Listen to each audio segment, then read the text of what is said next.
مسلمانوں کے سب سے بڑے دشمن کون؟ یہودی اور مشرک۔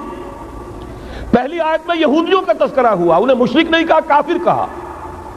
یریدون لیطفئوا نور اللہ بافواہہم واللہ متم نورہ ولو کرہ الکافرون۔ اگلی آیت میں اب آیا اللہ نے تو اپنے رسول صلی اللہ علیہ وسلم کو بھیجا ہی اس لیے ہے، اس قطعی فیصلے کے ساتھ بھیجا ہے، الہدیٰ، کتاب ہدایت، ہدایت کاملہ قرآن مجید دے کر، دین حق، نظام عدل، عدل و قسط، نظام عدل اجتماعی، سچا دین، سچا نظام دے کر بھیجا تاکہ غالب کریں اسے کل کے کل دین پر، پورے نظام زندگی پر، وَلَوْ كَرِهَ الْمُشْرِكُونَ، چاہے یہ مشرکوں کو کتنا ہی ناگوار ہو۔ یہ بات تو ہو کر رہے گی، اور اس کو نوٹ کر لیجئے کہ چونکہ حضور کی بعثت ہوئی پوری نوع انسانی کے لیے، وَمَا أَرْسَلْنَاكَ إِلَّا كَافَّةً لِلنَّاسِ بَشِيرًا وَنَذِيرًا، جب تک پوری نوع انسانی پر اللہ کا دین غالب نہ ہو جائے، اس آیت مبارکہ میں اللہ کا جس فیصلہ کا اعلان کیا گیا ہے گویا کہ ابھی وہ پورا نہیں ہوا، ہونا ہے۔ اسی لیے کہا تھا اقبال نے، وقت فرصت ہے کہاں، کام ابھی باقی ہے، نور توحید کا اتمام ابھی باقی ہے، کل روئے ارضی پر، کل عالم انسانیت پر اللہ کا دین غالب ہو کر رہے۔ اس کی پھر نوید جو اور سورہ نور میں آئی ہے، اگر آپ کے پاس یہ ہے موجود 4 ورقہ نکال لیجئے، متن کو دیکھیے۔ خلافت کا وعدہ، حدیث مبارک ہے حضرت نعمان بن بشیر، یہ آیت جو ہے یہ سورہ نور کی ہے، وعد اللہ الذین آمنوا منکم وعملوا الصالحات، مسلمانوں تم میں سے جو لوگ ایمان اور عمل صالح کا حق ادا کر دیں گے، دعا کیجئے اللہم ربنا اجعلنا منہم، اے اللہ ہمیں اس کی توفیق دے، اللہم وفقنا لہذا، اے اللہ ہمیں اس کی توفیق عطا فرما۔ لیکن اگر تم یہ کر دو گے تو اللہ کے 3 وعدے ہیں، لَيَسْتَخْلِفَنَّهُمْ فِي الْأَرْضِ كَمَا اسْتَخْلَفَ الَّذِينَ مِنْ قَبْلِهِمْ، انہیں زمین میں خلافت عطا کرے گا لازماً، جیسے کہ ان سے پہلوں کو عطا کی تھی۔ یاد کر لیجئے وہ آیت سورہ صاد کی، یا داؤد انا جعلناک خلیفۃ فی الارض، جیسے حضرت داؤد حضرت سلیمان کو خلافت اور حکومت عطا کی، ایسے ہی مسلمانوں تمہیں عطا کرے۔ وَلَيُمَكِّنَنَّ لَهُمْ دِينَهُمُ الَّذِي ارْتَضَىٰ لَهُمْ، اور ان کا وہ دین اسلام جو اللہ نے ان کے لیے پسند کر لیا ہے اسے تمکن، غلبہ عطا کرے گا۔ وَلَيُبَدِّلَنَّهُمْ مِن بَعْدِ خَوْفِهِمْ أَمْنًا، اور وہ بدل دے گا خوف کی حالت کو امن کی حالت سے۔ یہ 3 وعدے اصل میں ایک ہی ہیں۔ مسلمانوں کو خلافت عطا ہو جائے، ظاہر بات ہے دین کا غلبہ ہوگا، دین کا غلبہ ہو گیا، مسلمانوں کی حکومت ہو گئی، مسلمانوں کے لیے کوئی اندیشہ نہیں، خوف نہیں۔ اب نوٹ کیجئے تاریخی اعتبار سے جو اب وہ خیر کی بات چلنی شروع ہوئی، یہ آیت نازل ہوئی ہے سن 5 کے اواخر میں یا سن 6 کے شروع میں۔ چونکہ صحابہ کرام دونوں شرطیں پوری کر چکے غزوہ احزاب میں، اپنے صبر اور مصابرت، اپنی استقامت، اپنی قربانی، اس کا پورا ثبوت دے چکے، جبکہ وہ رجزیہ یہ شعر پڑھ رہے تھے، نحن الذین بایعوا محمدا علی الجہاد ما بقینا ابدا، ہم وہ لوگ ہیں جنہوں نے محمد سے صلی اللہ علیہ وسلم جہاد کی بیعت کی ہے، اب یہ جاری رہے گا جب تک جان میں جان ہے۔ لہذا شرطیں چونکہ پوری ہو چکی، لہذا اللہ کی طرف سے اس کی جزا، اس کا بدلہ، وعدہ شروع ہو گیا پورا ہونا۔ سن 6 میں صلح حدیبیہ ہو گئی، انا فتحنا لک فتحا مبینا۔ سن 7 میں خیبر فتح ہو گیا، 8 میں مکہ فتح ہو گیا، 9 میں پورے عرب کی صفائی کر دی گئی، موپنگ اپ آپریشن۔ فَإِذَا انْسَلَخَ الْأَشْهُرُ الْحُرُمُ فَاقْتُلُوا الْمُشْرِكِينَ حَيْثُ وَجَدتُّمُوهُمْ، گویا کہ پورے جزیرہ نما عرب پر وہ نظام قائم ہو گیا، اللہ کی حکومت اور اس کے نیک بندوں کی خلافت۔ اس کے بعد کل 24 برس میں یہ نظام کہاں سے کہاں پہنچا، ترکستان کے علاقے سے لے کر اور شمالی افریقہ کا اکثر و بیشتر علاقہ شامل، یہاں اب اللہ کا نور جگمگا رہا ہے، توحید کا ڈنکا بج رہا ہے۔ البتہ جیسا کہ میں عرض کر چکا ہوں، پھر وہ یہودی سازش، آپس کا اختلاف، خانہ جنگی قدم رک گئے۔ نہ صرف یہ کہ قدم رک گئے، حادثہ اس سے بھی بڑا ہوا، زوال شروع ہو گیا۔ یہ جو اس کے بعد سے آج تک ہماری تاریخ ہے 1400 برس کی، اس کے لیے ایک حدیث ہے جو اس کتابچے کے 4 صفحے پر درج ہے۔ یہ اگر آپ کو نہیں بھی ملا ہے تو جاتے ہوئے لیتے جائیے گا، یہ ہمارا ہدیہ ہے، اس لیے کہ جو مایوس کن حالات ہیں جن سے ہم دو چار ہیں، ان میں ہمارا حال یہ ہے کہ سمجھنے دے مجھے اے نا امیدی کیا قیامت ہے، کہ دامان خیال یار چھوٹا جائے ہے مجھ سے، امید کا دامن ہاتھ سے چھوٹ جاتا، کیسے حالات سیدھے ہو جائیں گے، کیسے خلافت آ جائے گی۔ جیسے قرآن مجید میں تذکرہ ہے، جب پہلی مرتبہ یروشلم کو برباد کیا ہے نبوکدنضر نے، حضرت عزیر جب آئے ہیں وہاں دیکھا شہر کو، کوئی متنفس نہیں، کوئی دو اینٹیں سلامت نہیں، ان کی زبان سے الفاظ نکل گئے، انا یحیی ھذہ اللہ بعد موتہا، یہ بستی جو ایسے ویران ہو گئی اللہ اسے کیسے دوبارہ زندہ کرے گا۔ سورہ بقرہ میں واقعہ مذکور ہے، میں صرف حوالہ دے رہا ہوں۔ آج وہی حال ہمیں نظر آ رہا ہے، دنیا میں خلافت کیسے آ جائے گی؟ یہاں تو ڈنکا بج رہا ہے امریکہ کا، یہاں تو طاقت وہ ہے، اسرائیل کا خنجر جو ہے عالم عرب میں گھپا ہوا ہے، اور غیر عرب مسلم ورلڈ میں بھارت کا خنجر، اور دونوں خنجر کا نشان ہے۔ کبھی نقشہ دیکھا ہو، اسرائیل تو واقعتاً خنجر کے مانند تھا، جب تک یہ ویسٹ بینک شامل نہیں ہوا تھا اس کی شکل بالکل خنجر کی، اوپر دستہ اور نیچے وہ پھل، عالم عرب کے سینے میں پیوست۔ یہی بھارت کا حال ہے، آپ نقشہ دیکھیے، کشمیر خنجر کے دستے کے مانند ہے اور نیچے وہ تکون جا رہی ہے، اور اسی نے جدا کیا ہے عالم اسلام کا ایک حصہ جو مغربی پاکستان کے ساتھ ہو گیا، اور وہ جو بنگال مشرقی پاکستان سے ہوتے ہوئے انڈونیشیا ملائیشیا علیحدہ ہو گئے۔ اس پورے کو ذہن میں رکھیے تو یہاں بھی وہ خنجر اسی طرح پیوست ہے۔ حالات اتنے مایوس کن، ہماری کوئی حیثیت نہیں، ہمارے حکمرانوں کے دنیا میں مذاق اڑتے ہیں، ہمارے وسائل ان کے زیر تسلط ہیں، ان کے قبضے میں ہیں، ہماری پالیسیاں وہ بناتے ہیں، ہمارے لیے بجٹ انسٹرکشن وہاں سے آتی ہیں، ٹیکسیشن پالیسیز ان کے احکام کے مطابق بنتی ہیں، پھر کہاں سے ہو جائے گا؟ انا یحیی ھذہ اللہ بعد موتہا، کیسے زندہ کرے گا؟ میں اس کے لیے آپ کو یہ حدیث سے سنانا چاہتا ہوں تاکہ وہ یقین پیدا ہو۔ ایمان بالغیب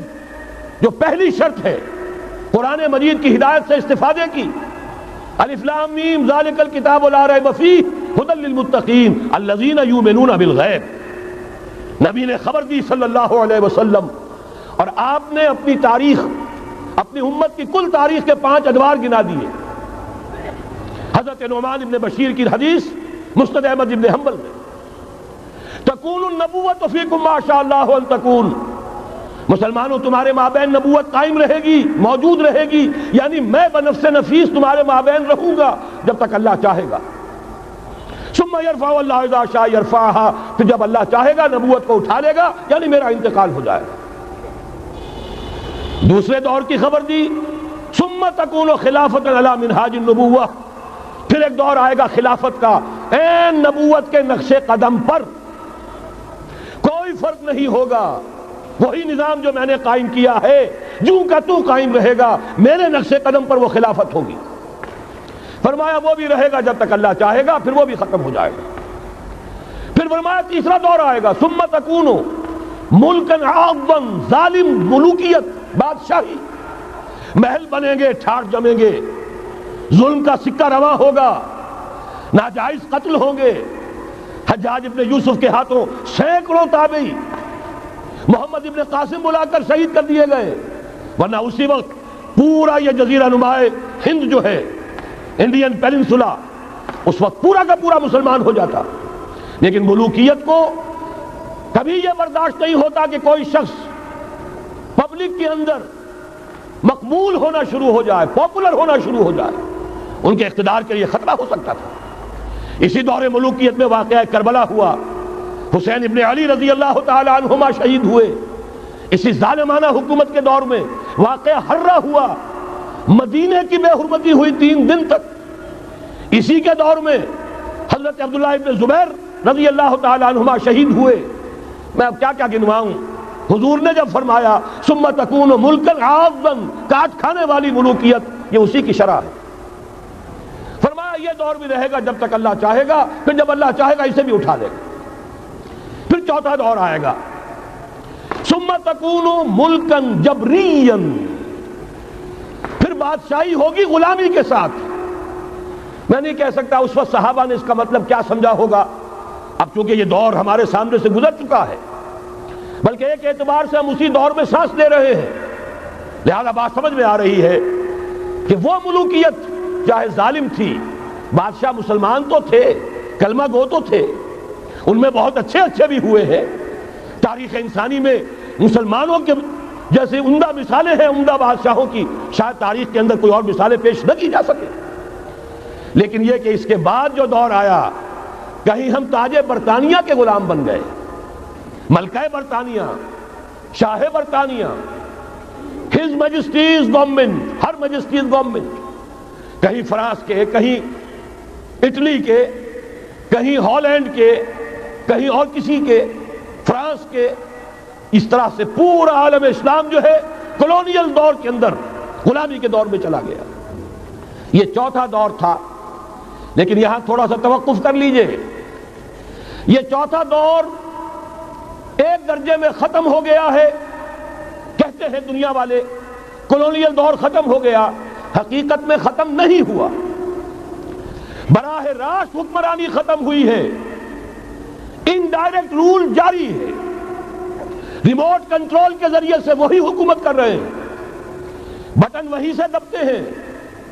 ہم جا کر جھولیاں انہی کے سامنے پسارتے ہیں، انہی سے کبھی سرمایہ کاری کی بھیک مانگتے ہیں، کبھی قرضوں کی بھیک مانگتے ہیں، ان کے چشم ابرو کے اشاروں کے منتظر رہتے ہیں، ہماری جنگ اور صلح ان کے تابع ہے، ہمارے تمام وسائل ان کے تسلط میں ہیں۔ وہ دور ابھی ختم نہیں ہوا، فرق صرف یہ ہے پہلے براہ راست حاکم تھے، آج بالواسطہ حاکم ہیں، لیکن حضور نے فرمایا صلی اللہ علیہ وسلم یہ دور بھی ختم ہو کر رہے گا۔ یوں سمجھیے جیسے کراچی میں لانڈھی کورنگی میں کئی نمبر آتے ہیں بسوں میں، Karachi Landhi number 1، Landhi number 2، Landhi number 3، پھر کہیں 3.5 بھی ہوتا ہے۔ آج ہم بیچ میں کھڑے ہیں اس چوتھے دور کے کہ حضور کے قول کے مطابق ملکن جبرین، یا دور ابھی جاری ہے، نصف ختم ہو گیا ہے، نصف ابھی باقی ہے، لیکن ایک بات تو بڑی تلخ ہے، ابھی بقیہ نصف میں بڑی قیامتیں گزرنے والی ہیں، اسی بقیہ نصف میں وہ مارکہ پیش آنے والا ہے، اسی میں وہ ملاحم ہوں گے، اسی میں وہ الملحمۃ العظمیٰ ہوگی، اسی میں دجال اکبر کا ظہور ہوگا، اس میں ہمارے اوپر تکالیف اور مصائب ابھی اور اس کے سائے گہرے ہوں گے، اور کچھ روز فضاؤں سے لہو برسے گا، اور غمناک یہ تاریک اندھیرے ہوں گے، لیکن اس کے بعد فرمان نبوت پوری شان کے ساتھ ظاہر ہوگا، ثم تکون خلافۃ علی منہاج النبوہ، پھر دور آئے گا خلافت علی منہاج النبوہ کا، دوبارہ وہی دور، بین ہی وہ نظام جو محمد رسول اللہ نے قائم فرمایا صلی اللہ علیہ وسلم، دنیا میں دوبارہ قائم ہو کر رہے گا۔ میرے کئی دوستوں نے کہا ہو کر رہے گا، میں یقین کے ساتھ کہتا ہوں ہو کر رہے گا، صرف یہ کہ ہم یہ نہیں کہہ سکتے ابھی اس میں کتنی دیر ہے، جیسے قرآن مجید میں کئی جگہ حضور سے کہلوایا گیا، نبی کہہ دیجئے ان ادری اقریب ام بعید ما توعدون، لوگوں جو وعدہ تم سے کیا جا رہا ہے یہ تو میں نہیں کہہ سکتا وہ جلدی پورا ہوگا یا دیر میں، ہوگا ضرور پورا، ان اللہ لا یخلف المیعاد، اللہ تعالیٰ اپنے وعدے کی خلاف ورزی نہیں کرتا۔ تو محمد رسول اللہ صلی اللہ علیہ وسلم کی دی ہوئی نوید، دوبارہ خلافت علی منہاج النبوہ کا نظام قائم ہوگا، اور اس میں اب ذرا نور علی نور، 2 حدیثیں اسی کتابچے میں شامل ہیں،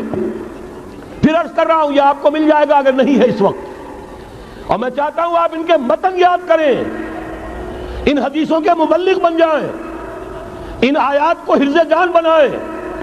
تاکہ مایوسی کا مداوع ہو سکے، ہمتیں جو پست ہو رہی ہیں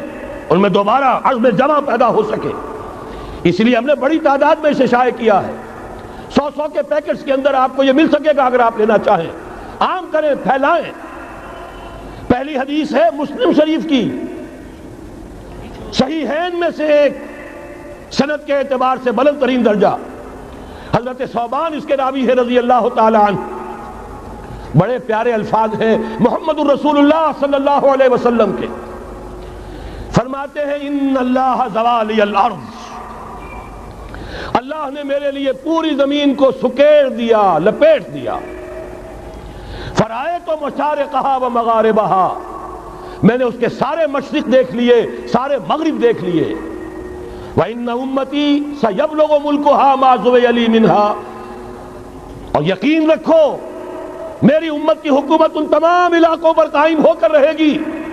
جو مجھے اس طرح زمین کو سکیڑ کر اور لپیٹ کر دکھا دیے گئے۔ اب جس شخص کو بھی محمد کی رسالت پر ایمان ہے صلی اللہ علیہ وسلم، اسے کوئی شک نہیں ہو سکتا۔ دوسری روایت حضرت مقداد سے، یہ مسند احمد ابن حنبل کی روایت، حضرت مقداد رضی اللہ تعالیٰ عنہ فرماتے ہیں حضور نے ارشاد فرمایا لا يبقى على ظهر الارض بیت مدر ولا وبر الا ادخله اللہ کلمۃ الاسلام، اس روئے ارضی پر کوئی گھر نہیں بچے گا، نہ اینٹ گارے کا بنا ہوا نہ کمبلوں کا بنا ہوا خیمہ رہے گا جس میں اللہ تعالیٰ کلمہ اسلام کو داخل نہ کر دے۔ کل روئے ارضی پر ہر گھر میں اسلام داخل ہوگا۔ لیکن اس میں بڑی اہم بات ہے، ہمارے بعض دانشور آج جو گمراہیاں پھیلا رہے ہیں اس کا توڑ اس حدیث میں ہے، اور ہمیں صدمہ ہے۔ علامہ اقبال کا فرزند، اور وہ اس مغالطوں کو عام کر رہا ہے۔ اور بھی چھٹ بھئیے دانشور تھے، ان کی بات کی کوئی اہمیت نہیں تھی، لیکن اب وہی بات کہی ہے ڈاکٹر جاوید اقبال نے۔ اس حدیث میں اس کا توڑ ہے، اسلام کا غلبہ ہوگا تو کیسے ہوگا؟ بعز عزیز و ذل ذلیل،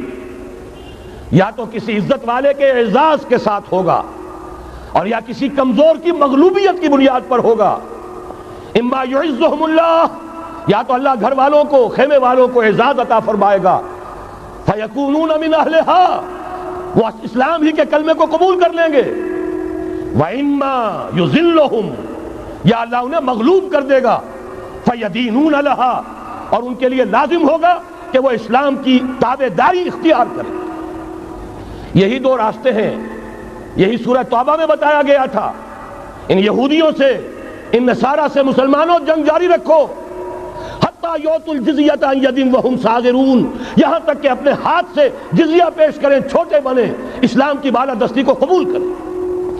میثاق مدینہ یہ تو اصل میں جد و جہد کے دوران کا ایک مرحلہ ہے۔ دوران میں تو کبھی صورتحال بدلتی ہے، تدبیریں ہوتی ہیں، صلح بھی ہوتی ہے، جنگ بھی ہوتی ہے۔ آخری فیصلہ قرآن کا کیا ہے؟ مسلمان اور غیر مسلم مل کر ایک امت نہیں بن سکتے، ایک ملت نہیں بن سکتے۔ اسی بنیاد پر پاکستان بنایا۔ دو قومی نظریے کا سب سے بڑا پرچارک علامہ اقبال، وطنی قومیت کی نفی کرنے والا شدید ترین الفاظ میں علامہ اقبال، اور اس کے فرزند جو ہے وہ ایک قوم ہونے کا تصور دے رہے ہیں مسلمانوں اور غیر مسلموں کو۔